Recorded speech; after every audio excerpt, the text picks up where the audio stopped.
Hello friends, welcome to BPSC quest. तो हम लोग आज क्या करेंगे कि क्लास 6 से 10 तक का साइंस का जो बुक है एनसीईआरटी का, उसको हम लोग डिस्कस करेंगे। तो इस इस वीडियो के कंटेंट में क्या है कि ये चैप्टर वाइज एक बेसिक नोट्स टाइप का हमने बना लिया है। और इसको आप क्या कर सकते हैं, किताब खोल के भी आप बैठ सकते हैं और साथ ही साथ आप किताब से देखते चलेंगे और मैं इसको डिक्टेट करते चलूंगा आपके लिए। और जो भी इंपॉर्टेंट टर्मिनोलॉजी है, जैसे कि नेक्टर क्या होता है, या फिर स्टार टेस्ट क्या होता है, या फिर फैट के लिए जो टेस्ट होता है, इस तरीके के जो भी इंपॉर्टेंट टर्म्स आएंगे, उस टर्म्स को हम लोग क्या करेंगे, एक एक करके डिस्कस करते हैं। तो पहले हम लोग क्या करेंगे कि क्लास 9th का पहले हम लोग देखेंगे, फिर किसका देखेंगे, फिर क्लास 10th का देखेंगे, उसके बाद फिर क्लास 6, 7 और 8 का देखेंगे। क्योंकि देखिए मेन कंटेंट कहाँ से उठाया जाता है, क्लास 9th और 10th से मेन कंटेंट आपका उठाया जाता है। तो पहले हम लोग 9, 10 को देखते हैं, फिर 6, 7, 8 को भी हम लोग साथ में देख लेंगे। और जो भी एक्स्ट्रा इन्फॉर्मेशन होगा मैं कोशिश करूंगा कि आपको एक्स्ट्रा इन्फो भी प्रोवाइड करवा दिया जाए। अच्छा, इसके अलावा करेंट अफेयर के लिए विजन का मैगजीन अवेलेबल है टेलीग्राम हमारे चैनल पे। तो आप प्ले लिस्ट में जा करके जो विजन का मैगजीन है, तो उसको आप देख सकते हैं। तो देखिए इसमें हम लोग क्या करेंगे, जो एनसीईआरटी में जो भी चीज है और जो दिया हुआ है, मेंशन किया हुआ है चैप्टर वाइज और क्लास वाइज, तो उसको ही हम लोग डिस्कस करेंगे। तो अगर आपको इससे ज्यादा उम्मीद है कि वीडियो में आपको इससे ज्यादा कुछ मिले, तो आप वीडियो को छोड़ भी सकते हैं। और अगर आपको एनसीईआरटी बेस्ड ही करना है, तो इस वीडियो को आप आगे कंटिन्यू कर सकते हैं। तो चलिए शुरू करते हैं पहले टॉपिक के साथ।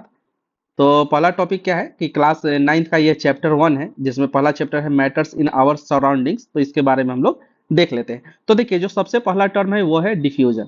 तो हम लोग सबसे पहले समझते हैं कि डिफ्यूजन क्या होता है। देखिए जो गैसेज है वायुमंडल में, मतलब कि जो इन्वायरमेंट में अपने गैसेज है, जैसे कि अपना O2 है, N2 है और हाइड्रोजन है, तो ये सब क्या होता है, आपस में इंटरमिक्स होके एक साथ रहता है। तो ये गैसों का क्या है, एक मिक्सचर है। तो डिफ्यूजन प्रोसेस में क्या होता है कि दो अगर गैस है, तो ये गैस एक दूसरे में बिना किसी एक्सटर्नल फोर्स को अप्लाई किए या किसी एक्सटर्नल सिचुएशन को अप्लाई किए हुए आपस में इंटरमिक्स होते हैं। तो इसी को हम लोग क्या बोलते हैं, डिफ्यूजन। मतलब intermixing of particles of two different matters on its own is known as diffusion. देखिए इसमें क्या है, ऑन इट्स ओन, मतलब कि इसमें कोई भी हम लोग एक्सटर्नल चीज इसमें अप्लाई नहीं कर रहे हैं, ना टेम्परेचर ना प्रेशर, कुछ भी अप्लाई नहीं कर रहे हैं, ये स्वतः ही।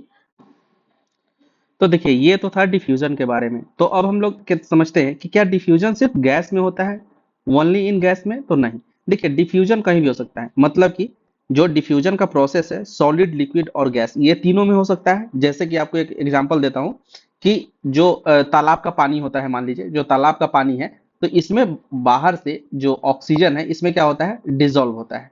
तो ये भी एक तरह का डिफ्यूजन का प्रोसेस ही है कि जो तालाब का पानी है उसमें ऑक्सीजन जो डिजोल्व होता है।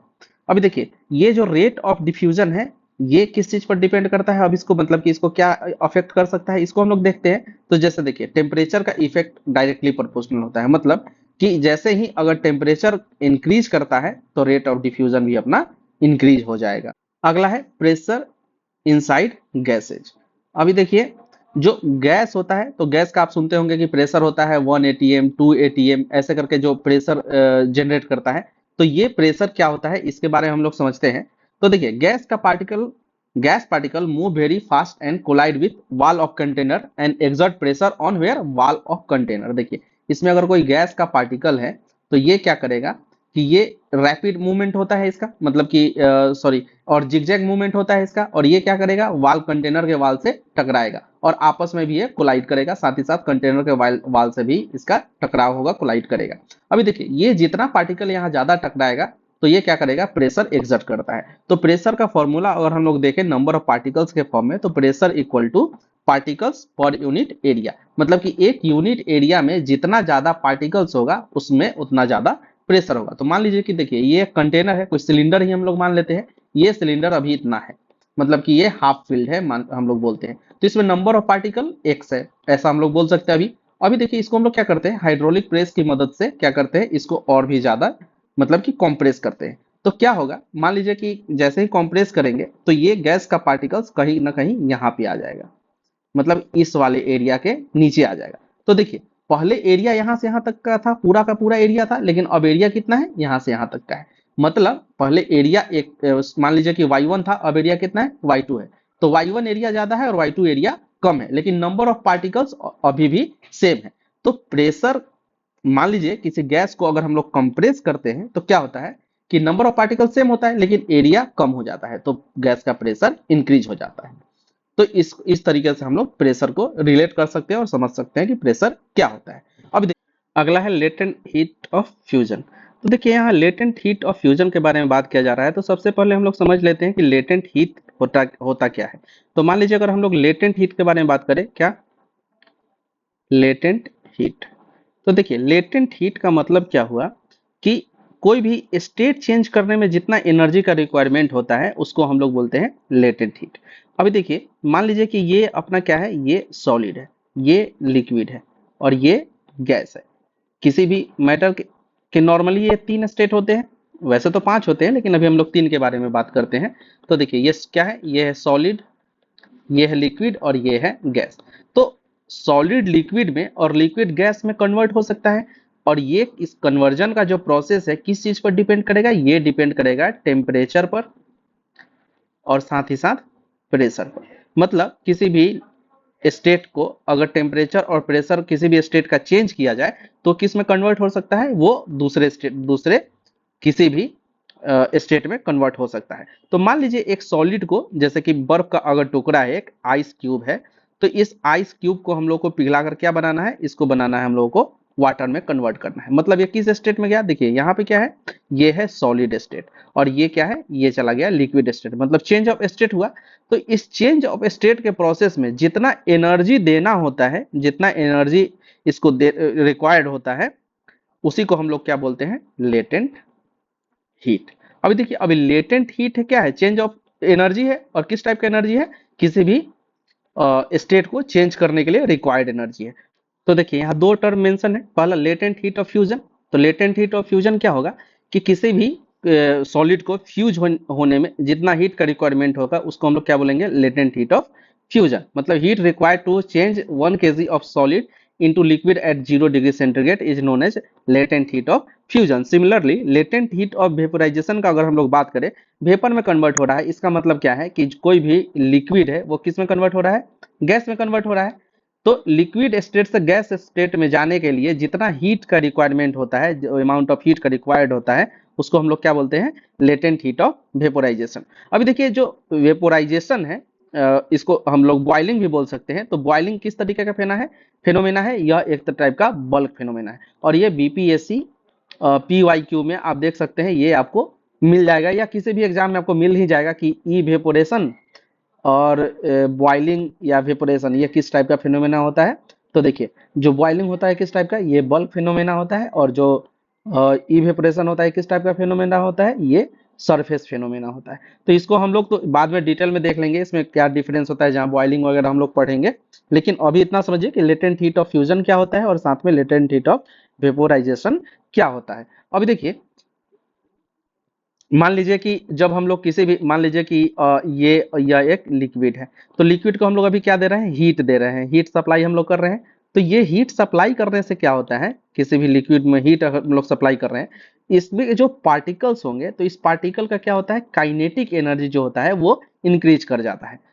इसको और अच्छे से कैसे समझ सकते हैं कि देखिए ये गैस का पार्टिकल है, ये अलग अलग पार्टिकल ऑफ गैसेज है।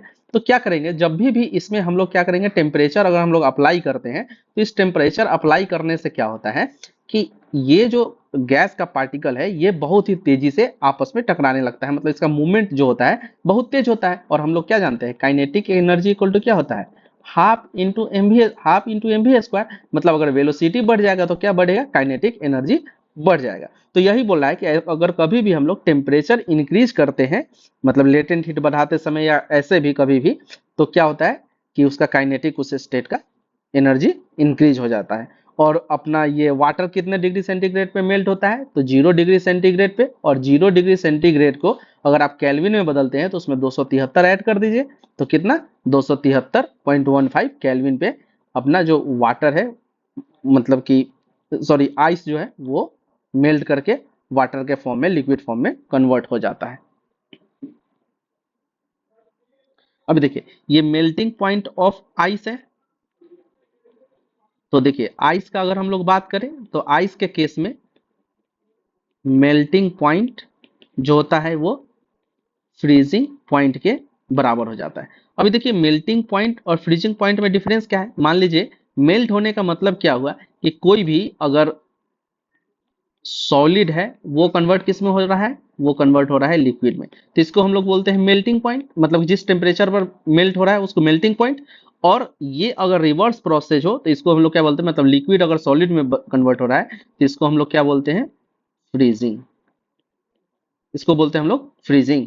तो ये जिस टेम्परेचर पे होगा उसको हम लोग क्या बोलेंगे, फ्रीजिंग पॉइंट। तो आइस के लिए मेल्टिंग पॉइंट और फ्रीजिंग पॉइंट दोनों बराबर होगा, इतना हम लोगों को ध्यान में रखना है। अगला है CO2 एज ड्राई आइस। तो देखिए CO2 क्या होता है, जनरली हम लोग क्या जानते हैं कि CO2 होता है गैस, और आइस क्या होता है, आइस मतलब क्या, सॉलिड। तो एक गैस किस फॉर्म में है, सॉलिड के फॉर्म में है। तो देखिए ये क्या हुआ है, स्टेट का यहाँ पे चेंज हुआ है। मतलब कि अगर कार्बन डाइऑक्साइड गैस को अगर हम लोग स्टेट चेंज करके आइस में कन्वर्ट कर देते हैं तो उसको हम लोग क्या बोलते हैं, ड्राई आइस बोलते हैं। ये भी आपको बीपीएससी या हर एग्जाम के पीवाईक्यू में, बीपीएससी का पहले तो फेवरेट क्वेश्चन ही होता था कि ड्राई आइस क्या होता है, तो वो सॉलिड फॉर्म ऑफ CO2 होता है। तो ये फेवरेट क्वेश्चन था। लेकिन इस प्रोसेस को हम लोग क्या बोलते हैं, इसके बारे में हम लोग समझते हैं। देखिए क्या हो रहा है यहाँ पे गैस किस चीज में कन्वर्ट हो रहा है, गैस हो रहा है कन्वर्ट सॉलिड में। तो ये जो कन्वर्जन का प्रोसेस है इसको हम लोग क्या बोलते हैं, डिपोजिशन। और देखिए यही प्रोसेस अगर रिवर्स हो, मतलब कि सॉलिड अगर डायरेक्ट गैस में कन्वर्ट हो जाए तो इसको हम लोग क्या बोलते हैं, इसी को हम लोग बोलते हैं सब्लिमेशन। इस प्रोसेस को हम लोग बोलते हैं सब्लिमेशन। देखिए ये डायरेक्ट गैस टू सॉलिड हो रहा है, नहीं तो सॉलिड टू गैस हो रहा है। इसमें कोई भी इंटरमीडिएट स्टेट नहीं है, मतलब गैस और सॉलिड के बीच का इंटरमीडिएट स्टेट क्या होता है, लिक्विड। लेकिन यहाँ इंटरमीडिएट स्टेट है क्या, नहीं, ये डायरेक्ट कन्वर्जन है। तो गैस अगर सॉलिड में कन्वर्ट करे तो उसको हम लोग क्या बोलेंगे, डिपोजिशन, और सॉलिड अगर गैस में कन्वर्ट करेंगे तो उसको बोलेंगे हम लोग सब्लिमेशन। देखिए कहीं कहीं इस डिपोजिशन प्रोसेस को भी सब्लिमेशन ही नाम दे दिया जाता है। जैसे कि आप जब आप ज्योग्राफी पढ़ेंगे एनसीईआरटी का, तो वहां आपको सेम प्रोसेस जहां पे गैस सॉलिड में कन्वर्ट हो रहा है तो उसको बोला जाता है सब्लिमेशन। तो ये थोड़ा सा ट्रिकी है, इसको थोड़ा सा ध्यान रखेंगे, ऑप्शन के हिसाब से इसको हम लोग टैकल करेंगे। लेकिन ये प्रोसेस सब्लिमेशन कंफर्म है, डिपोजिशन को हम लोग सब्लिमेशन भी कभी कभी बोल देते हैं। तो ये था स्टेट ऑफ चेंज के बारे में। तो स्टेट ऑफ चेंज को हमने समझ लिया। तो चलिए अब आगे हम लोग देखते हैं। और यहाँ यही लिखा हुआ है कि pressure and temperature determine state of matter, मतलब कि प्रेशर और टेम्परेचर को चेंज करके किसी भी मैटर का हम लोग स्टेट चेंज कर सकते हैं।